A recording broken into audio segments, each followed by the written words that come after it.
जी hello viewers, मैं हूं कमर चीमा। और व्यूअर्स, आपको पता है कि जैसे रिसेंटली आपने सुना होगा कि कश्मीर के अंदर जो इंडियन ऑक्युपाइड कश्मीर है वहां पे एक हिंदू टीचर और एक सिख टीचर को निशाना बनाया गया है। और ऑपोजिशन इंडिया की ये कह रही है, जिसमें वो नरेंद्र मोदी जी को बहुत ज़्यादा टफ टाइम दे रहे हैं कि मोदी जी के हाथ से चीज़ें निकल रही हैं और वायलेंस वहाँ पे बढ़ रहा है। तो बहुत सारे लोगों का कहना ये है कि ये कोई इंटरनल मसला है, लेकिन ये सारा वो कह रहे हैं कि जी ये मुजाहिदीन कर रहे हैं, या जिस तरह इंडियन सरकार या मीडिया लिखता है जी मिलिटेंट्स कर रहे हैं। कई लोग कहते हैं कि नहीं जी ये तो इंटरनल मसला था, कोई और इशू है। बट इस सारी सिचुएशन को समझने के लिए मैंने रिक्वेस्ट की विक्रम सिंह साहब से, जो कि पहले भी मुझे इन्होंने सर ने टाइम दिया था, इंडियन पुलिस सर्विस के रिटायर्ड पुलिस ऑफिसर हैं और नेशनल सिक्योरिटी इश्यूज पे और रीजनल पॉलिटिक्स पे बड़ी गहरी नजर रखते हैं। तो मैंने सोचा कि इनसे बेहतर कौन हमें बता सकता है, क्योंकि he has served in Kashmir, he understands the situation there. Thank you very much sir for your time. Thank you Qamar sahab, thank you very much for asking me to come over. नमस्कार, आदाब, जय हिंद। बहुत शुक्रिया सर। सर आपसे ये पूछना है कि ये जो बातें हो रही हैं कि ये जो रिसेंटली वाकयात हुए हैं, आप क्या समझते हैं इसका कोई अमरीकियों के आने से भी ताल्लुक है? Deputy secretary of state India थी, तो बहुत सारे लोगों का ये कहना है कि जब भी कोई अमरीकी आता है इंडिया में तो वायलेंस जो है वो कश्मीर में बढ़ जाता है। तो आप इसको किस एंगल से देखते हैं, क्योंकि आपने तो अपनी पूरी जिंदगी पुलिस सर्विस को, इंटरनल सिक्योरिटी को दी है और आपको बड़ा इन डेप्थ एनालिसिस है, पैटर्न्स आपको समझ है कि कब कैसे वायलेंस उठता है और इन वेव्स की डेफिनेटली आपको समझ होगी। क्या इससे कोई ताल्लुक है कि जब भी कोई अमेरिकी या फॉरेन डेलीगेशन इस तरह आता है तो ये लॉ एंड ऑर्डर के मसले जो है वो ऑक्युपाइड कश्मीर के अंदर बढ़ जाते हैं? सर कमर साहब, मैं तो आप लोगों से सीखता हूं, लेकिन मेरा तजुर्बा ये कहता है कि दहशतगर्द और उनको चलाने वाले पब्लिसिटी के ऊपर जिंदा रहते हैं। उनकी खुराक ही पब्लिसिटी है, क्योंकि उसी पब्लिसिटी के मद्देनजर उनकी खुराक पूरी होती है, उनको इमदाद मिलती है और उनको पैसे मिलते हैं। और आज की बात नहीं, मैं आपकी इत्तला के लिए अर्ज करना चाहूंगा, 1996 में जब सैयद मोहम्मद उमर शेख, जो अलकायदा का नंबर 2 था, सहारनपुर पुलिस एनकाउंटर में हम लोगों ने गिरफ्तार किया था, तो उसकी मांग क्या थी? एक हेलीकॉप्टर, कुछ मिलियन डॉलर्स, बीबीसी और तमाम ये नहीं था कि हमारा इलाज कराएं, ये कि दुनिया भर की प्रेस को बुलाएं, हम प्रेस कॉन्फ्रेंस करेंगे। तो प्रेस और पब्लिसिटी ये इनकी खुराक है।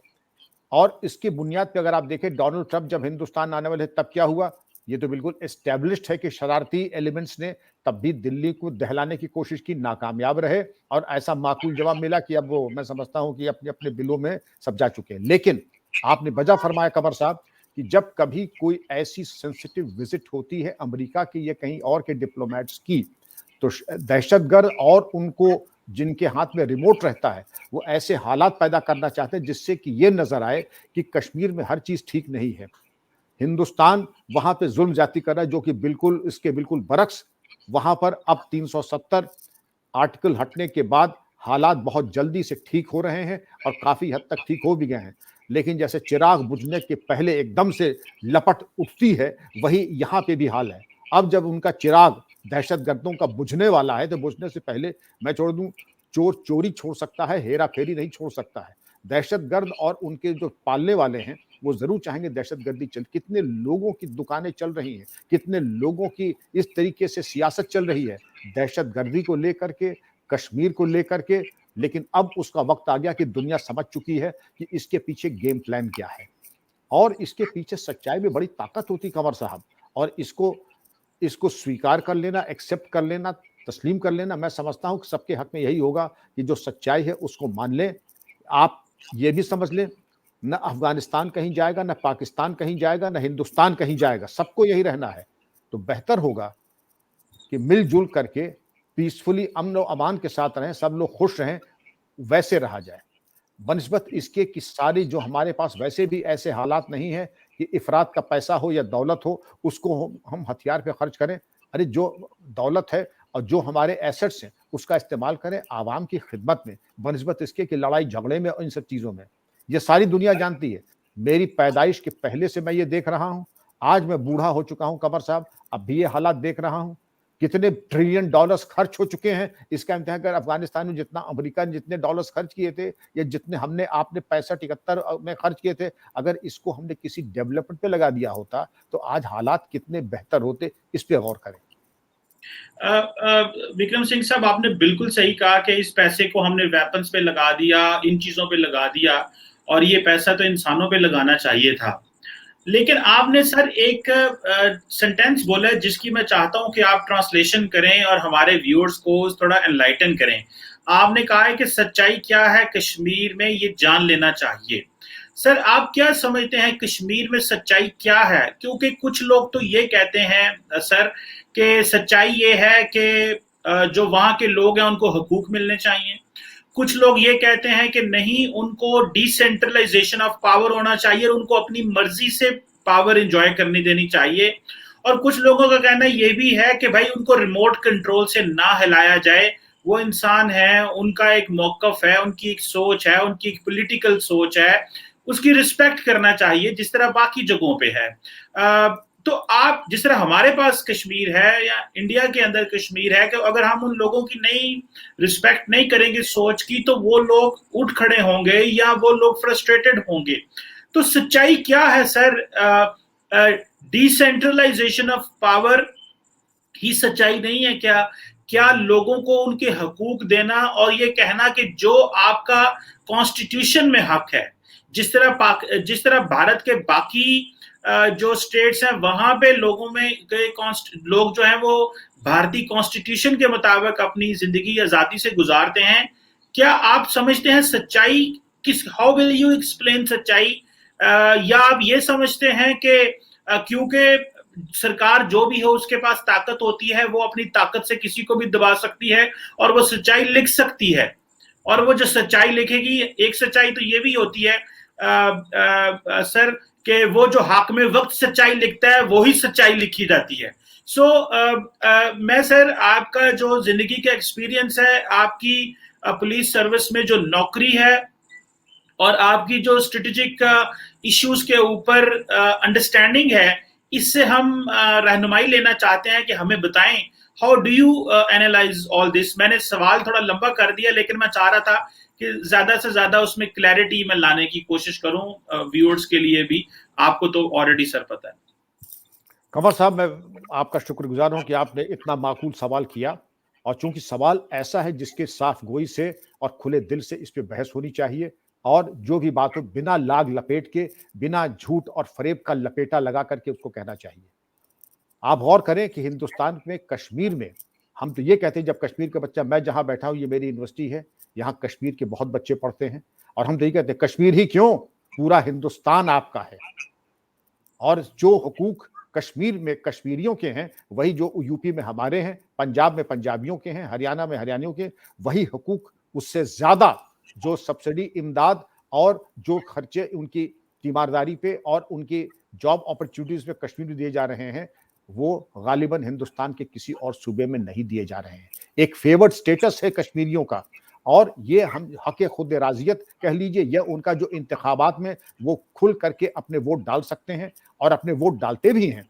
लेकिन ये कह देना, क्योंकि इसके ऊपर अगर आप देख लें कि इन कॉन्स्टिट्यूशन में इसकी इजाजत नहीं है कि कोई अपने को अलग करने की बात कर ले, ये बिल्कुल नाकाबिले बर्दाश्त। इसको छोड़ के बाकी जो भी आप कहें, हर चीज, जितनी बात हम कश्मीरियों की मानते हैं उतनी तो मैं समझता हूं किसी की नहीं मानते हैं। हमारा बच्चा आज यहाँ है, काश अगर होते तो मैं उनको पेश करता आपके सामने, वो खुद कहते कि कितने मुतमईन, मुतासिर और खुश है वो। लेकिन एक चीज जो डेवलप होती है ताकत से, आज के दौर में कमर साहब कोई चीज हासिल नहीं होती है। मैं पुलिस में रहा हूं, जहां अगर मैं कह दूं अपने मुलाजमीन से कि इस वक्त सुबह के 4 बजे है, तो वो यही कहेगा जी हुजूर, यस सर, उसकी नहीं है। लेकिन वो ताकत की बात है। हकीकत यह है कि सुबह के 4 नहीं बजे हैं, इंडियन स्टैंडर्ड टाइम से इस वक्त शाम के 4:30 बजने को आ रहे हैं, और ये कोई झुटला नहीं सकता है मेरे कहने पे मेरी ताकत। और आपने यही कहा कि हाकिम वक्त है, आज है कल नहीं रहेगा। लेकिन जो ट्रूथ है, जो गॉस्पेल ट्रूथ है, जो सच्चाई है, जो हक है, सारी दुनिया में ये इस बात की जानकारी है कि जो हमारे यहाँ डेमोक्रेसी है, जमहूरियत है, जो हमारे यहाँ ह्यूमन राइट्स है, वो वैसा कहीं है नहीं। मैं एक आईना दिखाना चाहता हूं, यही सवाल आप अपने आप से करें, जवाब न दें, अपने आप से पूछ लें, क्या आपके यहां यही हुकूक ह्यूमन राइट्स हैं? क्या आपके यहां यही डेमोक्रेटिक राइट्स हैं? हमारे यहां मुस्लिम्स क्या थे 1947 में? आज हमें खुशी है कि हमारे यहां मुस्लिम पॉपुलेशन, हमारे कहते हैं 2 मेजॉरिटी कम्युनिटीज हैं हिंदुस्तान में, एक हिंदूज और दूसरी मुस्लिम्स। पाकिस्तान में जो हिंदूज थे वो कहां चले गए? जूस कहां चले गए? क्रिश्चियंस कहां चले गए? ये देखने वाली बातें हैं। आपके यहां एक बहुत उम्दा कमेंटेटर है हसन निसार साहब। मैं चाहूंगा कि उनके जो कुछ कमेंट्री है फॉर्मर ईस्ट पाकिस्तान, मौजूदा बांग्लादेश के बारे में उस पर गौर करें कि जो जुल्म ज्यादती हमने आपने अपने आप के ऊपर की। आप हिंदुस्तान को तो बहुत कहते हैं कि साहब इन्होंने पाकिस्तान के 2 टुकड़े किए। हकीकत यह है कि जिसको मैं कहता हूं कि पंजाबी पाकिस्तान, उसने क्या जुल्म किया बांग्लादेशी पे। उन्होंने ये बताया कि 1952 के आसपास बहुत सारे टॉयलेट्स इमदाद के तौर पे अमेरिका से आए, और उन टॉयलेट्स के बारे में जब बांग्लादेश के एक मिनिस्टर ने, वजीर ने कहा कि इसको बांग्लादेश में भी कम से कम इतने आप दे दीजिए कि सब वेस्ट पाकिस्तान में क्यों रख रहे हैं, तो उन्होंने कहा आप लोग बंगाली हैं, आप लोगों का काम ये केले की छाल से ही चल जाएगा। तो एक तो ये बड़ी हल्की बात थी, बेइज्जती की बातें थी, और ये किसी को हक नहीं कि इस तरीके के किसी के सिविलाइजेशन के ऊपर ऐसी उंगली उठाए। मेरा कहने का मकसद सिर्फ ये था कमर साहब कि हमारे ह्यूमन राइट्स, हमारे जो राइट ऑफ फ्रेंचाइज है, हमारे जो ह्यूमन राइट्स की डिग्निटी है, वो सेकेंड टू नन है। मैं क्या क्या चीज आपको बताऊं, मैं एक पूरा शो लग जाएगा कमर साहब। मुझे गुरूर है अपने मुसलमान भाइयों पे, मुसलमान जो फोर्सेस में हैं, जो मुसलमान पॉपुलेशन है, उनके तमाम रिश्तेदारियां कमर साहब पाकिस्तान में, पाकिस्तान जाते हैं। और जब पाकिस्तान जाते हैं तो थोड़ा सा मसले से हट करके बात है, लौट के आते हैं कि चचा वहां हम गए थे, आईएसआई वालों ने हमको बुलाया, दावतनामा दी, बड़ी अच्छी खातिर तवाज़ो भी की, और ये कहते तुम कितना कमा लेते हो? उनका जी हम लोग कमा लेते हैं, करीब बड़े लोग हैं, जैसे आप साल में 2-4 करोड़ कमा लेते हैं।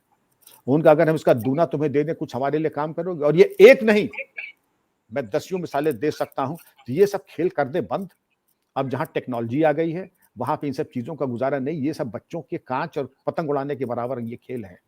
ये जब थे तब जरूरत पड़ती थी, लेकिन आप उनको सलाम नहीं करेंगे। मैं तो सलाम करता हूं अपने मुसलमान दोस्तों को, भाइयों को, कि हमें गुरूर है अपने मुसलमान दोस्तों पे। आईएसआई ने बहुत चाबी देने की कोशिश की कि 4 करोड़ के हम 8 करोड़ कर देंगे तुम्हारे, तुम्हें कुछ नहीं करे, तुम अपनी बिजनेस करते रहो, हमारे कुछ छोटे मोटे काम है वो भी करते रहो। आप ये देखें, मैं 72 साल का बूढ़ा हूं कमर साहब, मुझे अब दुनिया से कुछ लेना देना, एक पैर कब्र में जा चुका है, मुझे किसी से कुछ लेना देना है ही नहीं। मैं सिर्फ आप ऐसे नौजवान जो इन लोगों को पूरी जिंदगी अभी देखनी है, इन सब चीजों में कुछ नहीं रखा है। लेकिन अगर हमारी फौज आदी हो गई है, बुरा मत मानिएगा, या कोई भी सूअर का गोश्त खाने के लिए, तो उसका इलाज होना चाहिए। अगर उसका मिजाज और तबीयत इसलिए है कि दूसरों की दहशत गर्दी करके या इस मिजाज और तबीयत से वो जिंदा रहेगी, आपके साथ हक तलफी हो रही है, बेवाओं और यतीमों की हक तलफी हो रही है, इस चीज से पूरे पाकिस्तान की जो बहुत बेहतरीन आवाम है, जैसे उठी थी अभिनंदन को छुड़ाने में, मैं उम्मीद करता हूं कि जो उनके साथ ज्यादती और जुल्म हो रहा है उसके ऊपर भी उनको सोचना होगा। पाकिस्तान के मुस्तकबिल में ऐसा नहीं था कि इस तरीके के साथ उनके ऊपर जुल्म ज्यादती हो और पेंडोरा लीक्स में 700 नाम आ जाए पाकिस्तान के। हिंदुस्तान के तो 300 आए, जबकि हमारे होने चाहिए थे साइज के हिसाब से तो 4500 आने चाहिए थे, लेकिन हिंदुस्तान के आए 300, पाकिस्तान के आए 700। इस पे भी गौर कर ले कि सारी दौलत चूस करके कहां ले गए। ये जो 300 वाला है, ये तो अभी शायद मजीद डाटा निकले तो आपके लोग भी आ जाए, लेकिन इसमें तो कोई शक नहीं है। It all depends on data. लेकिन इसमें तो कोई शक नहीं है विक्रम सिंह साहब, पाकिस्तानियों ने इतना पैसा चूसा इस मुल्क का, इतना लूटा और इतना बाहर ले गए हैं, और कोई उसका एहतसाब भी नहीं कर सकता इसमें तो, और किसी में जान भी नहीं है। देखें, ये तो मैं मानता हूँ किसी में कोई जान नहीं है कि वो एहतसाब कर सके, क्योंकि ये सारे डरते हैं एक दूसरे से, ये सारे एक दूसरे को प्रोटेक्ट करते हैं। खैर ये तो पॉइंट हो गया। लेकिन आपने एक बात की जो मैंने जो कहा, आपने उसको एक्सप्लेन किया अपनी पोजीशन को, लेकिन हम पे भी सवाल उठा दिया।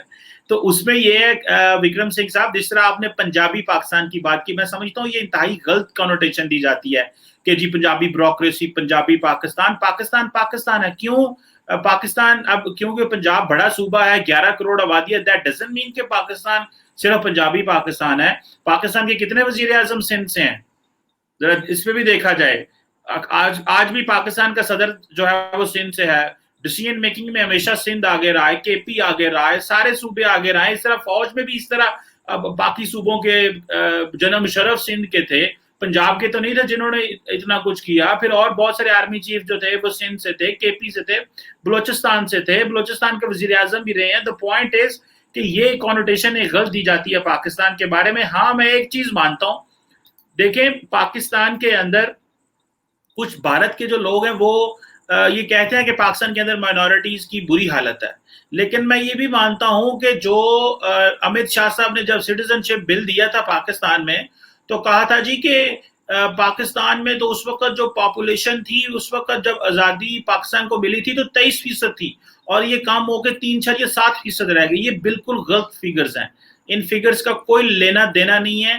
अगर मैं कहूं कि पाकिस्तान की जो पॉपुलेशन थी ओवरऑल 1951 में तकरीबन 85% मुसलमान थे और 14% जो थे वो नॉन मुस्लिम थे, और उस वक्त ईस्ट एंड वेस्ट पाकिस्तान दोनों इकट्ठा था। विक्रम साहब, मैं आपको बड़ी ऑथेंटिक और पते की बात बता रहा हूं, 1951 की सेंसस में 85.80% लोग मुस्लिम थे, जबकि 14.20% लोग नॉन मुस्लिम थे, और ये ईस्ट और वेस्ट पाकिस्तान की बात है। ये मैं मानता हूं कि एट टाइम्स कन्वर्जन के केसेस होते हैं पाकिस्तान में, दबाया जाता है जोर से हिंदुओं को, सिखों को, ईसाइयों को, ये मुझे इस चीज का पता है, उनको फेयर डील नहीं मिलती हर जगह, उनको उस तरह ट्रीट नहीं किया जाता। लेकिन ये कह देना, जिस तरह अमित शाह और बहुत सारे लोगों ने कहा देखो जी पाकिस्तान में तो वो 23, तो बिल्कुल ये अमित शाह साहब ने जो कहा ये बिल्कुल गलत है, और इसको इंडियन अखबारों ने और इंडियन को ही मैं कोट कर सकता हूं। मैं इंडिया टुडे की एक न्यूज जो कि मुकेश रावत ने 12 दिसंबर 2019 को की, मैं उसको कोट कर रहा हूं। मैं अपने आप से ये फैक्ट्स एंड फिगर नहीं दे रहा कि 14 या 14.20% जो नॉन मुस्लिम थे उस वक्त थे, लेकिन आपकी बात में वजन है कि यहाँ पे अगर हिंदू को कमजोर समझ के, सिख को कमजोर समझ के, क्रिश्चियन को कमजोर समझ के जला भी दिया जाता है, कन्वर्ट भी कर लिया जाता है, और पूछता भी कोई नहीं, और समझा जाता है कि शायद ये हमारा हक है कि हमने हर नॉन मुस्लिम को कन्वर्ट करना है। ये मैं मानता हूं, लेकिन इतने नॉन मुस्लिम थे नहीं जितने अक्सर भारतीय सरकार या भारत के अक्सर जो हुकूमत के लोग statistics and facts and figure दे देते हैं।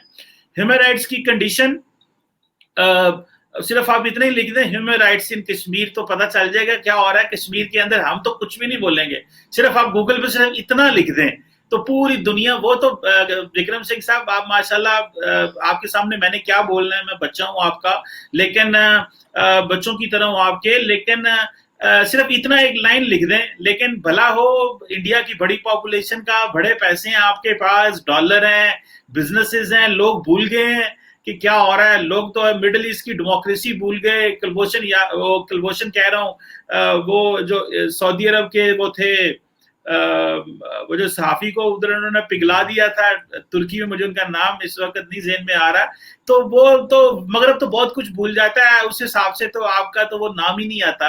लेकिन ये है कि ये कोई क्राइटेरिया नहीं है, मेरा ख्याल है हम दोनों मुल्कों को कोशिश करनी चाहिए कि हम अच्छे से अच्छे अपने डेमोक्रेसी के रिकॉर्ड सेट करें, अच्छे से अच्छे ह्यूमन डेवलपमेंट के रिकॉर्ड सेट करें, जिस तरह कि आपने पहले बात की थी कि हमें पैसा इंसानों पे लगाना चाहिए, ना कि वेपन्स पे लगाना चाहिए। और आपने कहा कि मैं जिस एज में हूं, I don't need anything from anyone. आप सिर्फ यूथ के साथ इंटरेक्ट करके, इंगेज करके, you want to just explain what is an actual situation, और ठीक बात करना चाहते हैं। और यही बात है कि हम जैसे जो नौजवान हैं वो, और जो सुनते हैं आपको, दे लाइक एंड एडमायर कि हमें एक बुजुर्ग बंदा जिसने पूरी, वैसे बुजुर्ग तो नहीं कहना चाहिए, बुरा तो नहीं मानेंगे आप, कैसी बात कर रहे हैं जो जवान है आप, क्योंकि जो फौजी होता है या पुलिस में होता है वो हमेशा यंग और वो रहता है। अच्छा सर, ये तो बात चले हो गई इस हवाले से, लेकिन सर इससे थोड़ा सा आगे जाया जाए। मिसट्रस्ट की बात की आपने, कहा कि वो आईएसआई वाले कहते हैं कि जी जो इंडिया से पाकिस्तान जाता है कितने पैसे लोगे, काम करोगे। मेरा ख्याल है ये रेसिप्रोसिटी है, इधर करते होंगे तो उधर भी करते होंगे, मुझे ये इतना अंदाजा है। मैं I have spoken to many people in official positions of India, वो कहते हैं भाई जो आप लोग करते हैं वही हम लोग करते हैं, और जो हम करते हैं वही आप करते हो, कुछ भी ऐसा नहीं है जो दो हम एक दूसरे से अलग करते हो। और हम देख लेते हैं कि अगर आप कुछ और कर रहे हैं तो हम भी फिर वही करते हैं, और अगर हम कोई और कर रहे हैं तो आप भी फिर वही करते हैं, पता तो लग जाता है। So same I have spoken to people here. So sir, जो पॉइंट आपसे पूछना है, जो ऑब्वियसली सिर्फ बहस नहीं होनी चाहिए, सर वे फॉरवर्ड क्या है, हाउ टू मूव फॉरवर्ड। देखिए हम तो इस पोजीशन में थे कि हम चाहते थे कि मोदी साहब से बात हो, लेकिन मोदी साहब तो बात ही नहीं करना चाहते। उनका पॉलिटिकल कैपिटल इतना हाई है सरकार का, बीजेपी की हुकूमत का, वो तो अपोजिशन को खत्म करने के चक्कर में, वो तो कहते हैं अपोजिशन खा दो, चलो वो एक डोमेस्टिक मसला है उनका, कोई नहीं, वो जाहिर बात है पॉलिटिकल पार्टीज का एक मौकफ होता है चीजों के बारे में, और वो होती है। सर आइंदा कैसे आगे जाना है, बात तो हो नहीं रही। हमारे लोग भी जिद्दी हैं, आपके लोग भी जिद्दी हैं। हमारे लोग भी रिसेंटली कोई ट्रेड छोटी मोटी शुरू करने लगे थे, लेकिन वो प्रेशर आया कि भाई इलेक्शन हार जाओगे, पीछे हट जाओ, ये काम ना करो। इमरान खान साहब को मैंने खुद उस पर क्रिटिसिज्म किया है। मैं तो कहता हूं कि वो बंदा जो अमन के लिए रुकावट बनेगा, वो बंदा जो ब्रेक थ्रू करने के लिए रुकावट बनेगा, we should discourage those behaviours. वो कोई भी हो, वो मेरा वजीर आजम हो या आपका वजीर आजम हो। कोई भी हो, जी हाँ, जी हाँ। मैंने तो इस पे बड़ा खुल्लम खल्ला बोला हूं। सर वे फॉरवर्ड क्या है, please advise and suggest to the youth of India and Pakistan what is a way forward. Qamar sahab, बहुत ज्यादा कुछ नहीं, एक बिना पैसा खर्च किए, मेरी धुंधली यादें हैं बचपन की, जब मैं दर्जा 1 में रहा हूँगा, वहां पर चले जाए, और जो हालात तब थे कम से कम वो कर लें। आमोदरफ्त आना जाना, टूरिज्म, शादी ब्याह में शिरकत, दावत वलीमा हिंदुस्तान में हो या पाकिस्तान में हो, जाने की इजाजत दें। लोग बेखौफ होकर के जाएं, बेखौफ होकर के आए। गुलाम अली साहब या उस तरीके के जो भी आर्टिस्ट हैं, वो हिंदुस्तान आते थे, उनके कॉन्सर्ट्स कितने जबरदस्त सक्सेसफुल हुआ करते थे। राहत अली खान साहब अब नहीं है, लेकिन जो भी शौकत अली खान साहब हैं वो आए। इसके अलावा जो हिंदुस्तान की जो फिल्में हैं, अगर पाकिस्तान की आवाम देखना चाहते हैं जरूर देखें। पाकिस्तान के प्लेस मुझे आज ही मालूम है, चोरी छुपे लोग सब देखते हैं हिंदुस्तान में, क्योंकि वो हमारी फिल्मों के बराबर ही हिट है जो पाकिस्तान के प्लेस हैं। उनका जो मैसेज होता है, जो संजीदगी होती है और जो डायलॉग डिलीवरी होती है, उसकी कोई मिसाल नहीं है। इतना ही हम लोग कर लें कि जो चीज़ जहाँ की अच्छी उसको कर लें। ये तो हुई सोशल इंटरेक्शन, क्रिकेट खेलना शुरू कर दें। हमारी जो एक्सप्रेस चलती थी, जो बस चलती थी, ट्रेन चलती थी, उसको शुरू कर दें। अब हम आते हैं बाकी चीज़ों के ऊपर। ट्रेड, कॉमर्स और इंडस्ट्री, उसके बाद पहले एतबार का एक लेवल बन जाए। ये जो हमारा एतबार का लेवल लेट 60s तक था, उसको हम रिस्टोर कर दें, क्योंकि बिना बातचीत तो हमें करनी पड़ेगी। ट्रेड हमें करना ही पड़ेगा, आमोदरफ्त करनी पड़ेगी। मैं जहां पर रहता हूं, जहां का रहने वाला हूं, लखनऊ, इलाहाबाद, हमारे मुस्लिम फ्रेंड्स की 10% की फैमिलीज पाकिस्तान में हैं। मैं कैसे कहता हूं, अगर वो फैमिलीज उनकी हैं तो वो मेरी भी फैमिलीज हैं। कमर साहब, वो सिर्फ उनकी ही फैमिली नहीं, वो मेरी भी फैमिलीज हैं। किसके ऊपर हम बॉम्ब गिराएंगे, किसके ऊपर मिसाइल गिराएंगे? अपनों के ऊपर। इस सवाल को सोच लीजिए कि अगर हमारे मुस्लिम ब्रदर्स की फैमिलीज, जो इमीडिएट फैमिली है, फर्स्ट कजिन्स वगैरह, कराची, रावलपिंडी, लाहौर में हैं, किसके ऊपर मिसाइल गिराएंगे, किसके ऊपर बॉम्ब गिराएंगे? ये सोचना भी खुदकशी के बराबर है। कमर साहब, ये सोच लीजिए कि आप हमारे ऊपर हमला करेंगे, हम आपके ऊपर हमला करेंगे, आप दूसरे के ऊपर बाद में हमला करेंगे, हम बाद में करेंगे, पहले हम अपने ऊपर हमला कर रहे हैं। एक तो ये समझ लीजिए कि इसके बहुत ज्यादा, एक बम आपका अगर आता है हिंदुस्तान में, आके तौल लीजिए कि कितने एक दूसरे के मरेंगे, और हमारा मिसाइल अगर पाकिस्तान में जाती है, कितने हमारे एक दूसरे के मरेंगे। इसके जरा खौफनाक नतीजे जरा समझ लीजिए। अब हम आते हैं बाकी चीजों के ऊपर। मैं 25 साल स्ट्रेट फॉरवर्ड, पहले की 10 साल छोड़ दीजिए, तब इतनी ज्यादा नहीं थी, लेकिन 1994 के बाद के 2010 तक मैंने कितने आईएसआई एजेंट्स का इंट्रोगेशन किया है, कितनों की मैंने, और हमारे, मैं कहने नहीं चाहता कि मैं चाहता हूं कि सब लोग समझें और आप ऐसे ज़हीन लोग समझें। 2 एजेंट पकड़े, उन्होंने कहा कि आपकी ट्रेनिंग कहाँ हुई, आप कहाँ पैदा हुए, कहाँ हुए, उन्होंने पूरा खाका खींच दिया, जीपीएस मैपिंग हमने देख लिया। तो वालदा से बात करोगे, बात करा दिया।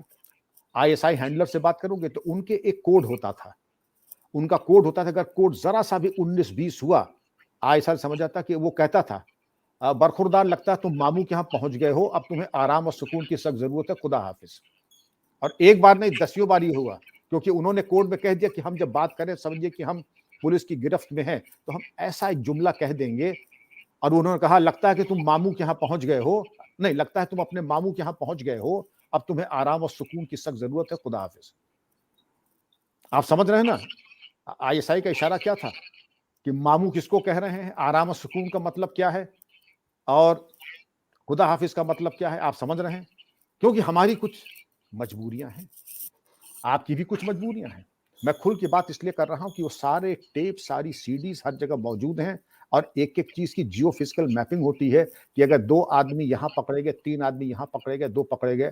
और अपने इकबालिया बयान में, उस इकबालिया बयान में हमें मालूम है कि पाकिस्तान पे हमला नहीं कर सकते हैं, हम रावलपिंडी में हमला नहीं कर सकते, लेकिन अपना डेटा बेस तो बना सकते हैं कि तुम्हारी माली हालात क्या है, कुव्वते खरीद क्या है, तुम्हारे तालीम कहाँ हुई, किस मदरसे में हुई, तुम्हारे उस्ताद कौन थे, तुम किसके साथ तुमने ट्रेनिंग की, क्या ट्रेनिंग की, कौन कौन से असलहा चलाए, तुम्हारे हैंडलर कौन थे। तो बात करते हैं और 3-4 दिन में कमर साहब ऐसे ताल्लुकात हो जाते हैं, ये मालूम पड़ता है कि जैसे ये बच्चा, क्योंकि कोई भी किसी की भी उम्र 25 के आसपास ही रहती थी, 25 से ऊपर मैंने शायद ही किसी लड़के को देखा हो। और वो फिर खुल के बात करते थे, बात कर रहा है डेटाबेस से। तो अगर हम वाकई संजीदा है तो ये इस तरीके की हरकतें बंद कर दें, लोगों को, दहशतगर्दों को भेजना। अभी एक लड़का फिर पकड़ा गया कश्मीर में, ये है एलईटी का अली बाबर, जो कि अली बाबर पात्रा, जो कि रहने वाला है ओकारा, पंजाब का रहने वाला है, जो अभी पकड़ा गया है।